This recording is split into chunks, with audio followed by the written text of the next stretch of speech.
Magandang araw mga tagapakinig, ako si Ate LJ at ngayon ay maririnig natin ang panig ng taong minsang minahal ni Angel, si Victor.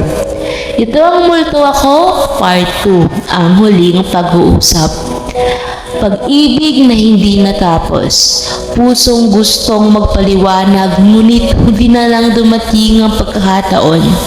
Ngayon, maririnig natin si Victor, ang taong minsang nangakong hindi aalis pero napilitang bumitaw. Matagal ko siyang hinanap, si Angel. Matapos ang huling gabi na nag-away kami, paulit-ulit kong tinatanong ang sarili ko, bakit ko siya pinakawalan? Hindi dahil ayoko na, pero dahil alam kong kung mananatili ako, pareho lang kami masasaktan.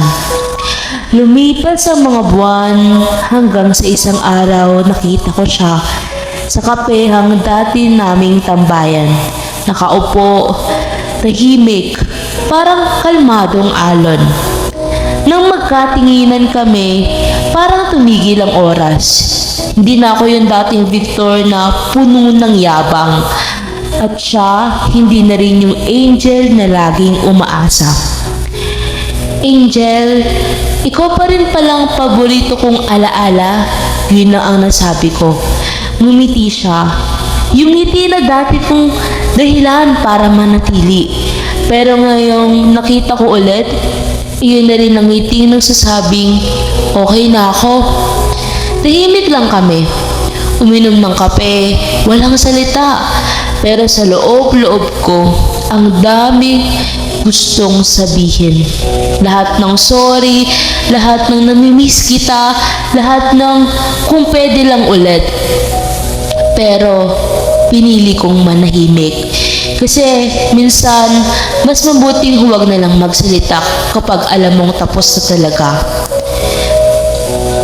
May mga pag-uusap na hindi kailangan ng salita. Tingin pa lang, alam mo na kung anong ibig sabihin. Sa katahimikan ng gabing iyon, natapos ang kwento ni na Angel at Victor, hindi sa away, hindi sa luha, kundi sa pagtanggap. Kung maririnig mo to, Angel, salamat. Dahil kahit hindi tayo nagkatuluyan, ikaw pa rin ang taong nagturo sa akin kung paano magmahal ng totoo. At kahit wala ka na, nandyan pa rin yung bahagi mong hindi mawawala. Mga tagapakinig, minsan ang huling pag-uusap ay hindi para magbalikan, kundi para ipaalam na pareho na kayong handang magpatuloy. O si Ate LJ, at tandaan, hindi lahat ng pagtatapos ay kailangang kalimutan. Minsan ang alaala sapat na para manatiling buhay ang pag-ibig.